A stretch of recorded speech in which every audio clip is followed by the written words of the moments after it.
Nabi Musa alaihi salam sudah hidup nyaman.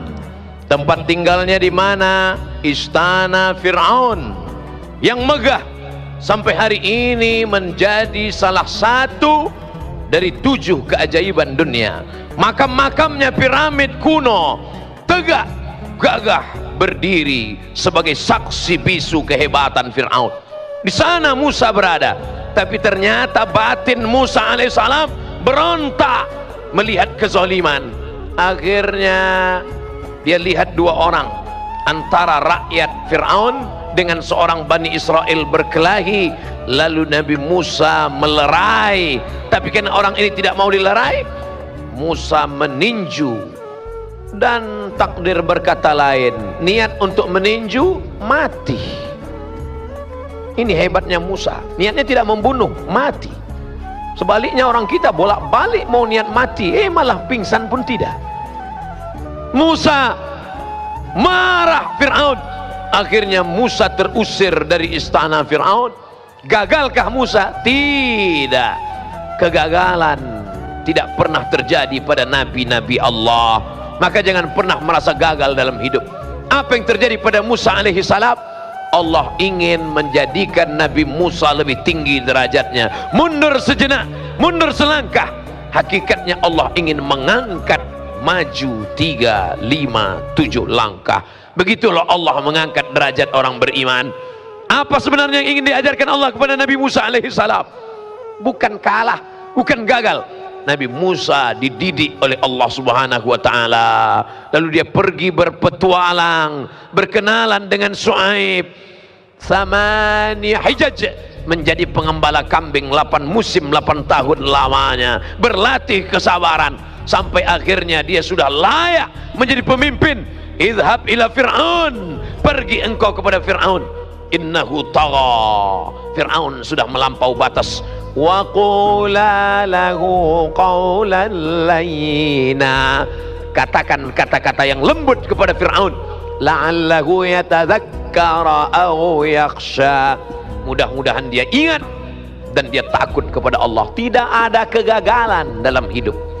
Nabi Ibrahim alaihissalam marah Raja Namrus. Apa kata Namrus? Kumpulkan kayu-kayu bakar, bakar, harriquhu, bakar dia. Gagalkah Nabi Ibrahim? Tidak. Ibrahim tidak pernah gagal dalam hidup. Sebenarnya Allah ingin mengajarkannya supaya berpegang kepada tali Allah. Di sanalah tawakalnya putus. Tak ada satupun tempat bergantung. Api menyala, tabiat api panas akan membakar, gosong, melepuh, hancur, menjadi abu, dihembus angin, hilang. Tapi Allah tidak ingin membuat Ibrahim hilang. Justru tabiat api berubah menjadi dingin. Ya nar, hai api, kuni bardan, jadilah engkau sejuk, dingin. Andai Allah hanya berkata sejuk, mungkin Nabi Ibrahim akan mati kedinginan, membeku. Tapi Allah tutup ayat itu. Ya naru kuni bardan wasalaman, sejuk tapi engkau selamat bagi Ibrahim. Ibrahim keluar dari api dalam keadaan kedinginan. Dia tidak gagal, terikat dalam api, tidak gagal selama bersama dengan Allah. Tertelan ikan dalam perut, dalam ikan yang besar, di dalam lautan yang malam, kelam, gelap, di tengah laut. Kaki tidak menginjak tanah, tepian tidak tampak. Itu bukan kegagalan. Selama engkau bersama dengan Allah. Meninggal anakmu, kau tidak gagal. Hancur bisnismu, kau tidak gagal. Bersama dengan Allah. Justru kau gagal ketika ada kekuasaan di tanganmu, tapi tidak kau pakai menolong agama Allah. Hartamu banyak, tapi tak kau pakai untuk menyekolahkan anak yatim, membuka dayah pondok pesantren, mewakafkan tanah. Saat itu kau di mata orang berhasil, tapi sebenarnya kau gagal dalam pandangan Allah subhanahu wa ta'ala. Jangan ikut cakap orang. Wa in tuti aktsara man fil ard, kalau kau ikut penilaian orang, kalau kau ikut lembaga survei, kalau kau ikut pencitraan orang, yudilluka an sabilillah, mereka hanya akan menyesatkanmu dari jalan Allah. Bapak berhasil, bapak hebat, bapak tinggi, bapak berkuasa, tapi sebenarnya kau gagal dalam pandangan Allah karena tak kau pakai untuk menolong agama Allah. Sebaliknya, engkau yang sakit, engkau yang terduduk, engkau yang terpuruk karena meninggalkan riba, karena meninggalkan narkoba. Ustadz, dulu waktu saya masih buat dosa, hidup saya lancar-lancar aja.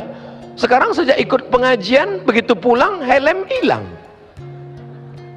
Allah bukan membuat engkau gagal, Allah ingin menghapuskan dosa-dosamu. Hai saudaraku yang menjadi korban tsunami, yang menjadi korban gempa bumi, kau tidak gagal, kau bersama Allah. Justru di saat munajatmu di tengah malam, kau berkata, ya Rabb, menetes air matamu. Ya Allah, aku sudah berkeluh kesah kepada makhluk, tak satu pun dapat menolong. Ilaika asku dha'fa quwwati, kepada engkau aku mengadukan kelemahanku. Wa qillata hilati, ketidakberdayaanku. Wa hawani bainan nas, aku disepelekan orang, aku dianggap hanya lalat-lalat saja yang tak bermakna. Anta rabbul mustad'afin, engkaulah Rabb Allah, tempat mengadunya orang-orang yang lemah. Saat itu kau bukan gagal, saat itu engkau sedang berada dalam puncak keimanan. Merenung sejenak, itu yang dipesankan oleh Sayyidina Abu Darda radhiyallahu an. At-tafakkur sa'ah, berpikir sejenak, merenung sejenak, khairum min qiyami lailah, lebih baik daripada engkau bertahajud sepanjang malam. Maka saudaraku yang sedang terpukul, yang sedang tertimpa musibah, yang sedang gagal, orang berkata kau gagal, tapi sebenarnya tidak. Mindset, main otak, settingan otakmu mesti kau ikutkan pada petunjuk Allah, petunjuk Rasulullah SAW.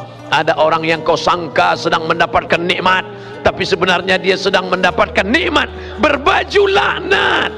Saya tidak pernah sholat, saya tidak pernah puasa, saya tidak pernah bersedekah, rezeki saya lancar, anak saya sehat, keluarga saya aman, adem, ayam, tentram.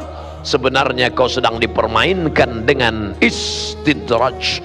Sanastadrijuhum min haitsu la ya'lamun. Mereka yang merasa dirinya berhasil, tidak pernah gagal, padahal mereka sedang kumainkan. Wa umli lahum, aku ulur rezekinya banyak, aku ulur kekuasaannya hebat, aku ulur badannya sehat.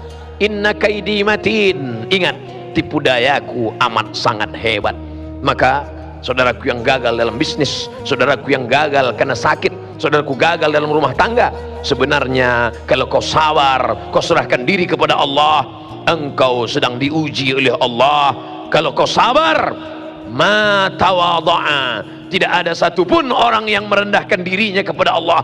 Kalau semua orang sudah tidak mau mendengarmu, maka berbisiklah ke tanah, berbisiklah ke bumi, maka makhluk-makhluk langit akan mengabulkan doa-doamu. Di sujud terakhir kau katakan subhana rabbiyal a'la wa bihamdih. Allah akan memperkenankan doa kita insyaallah. Amin.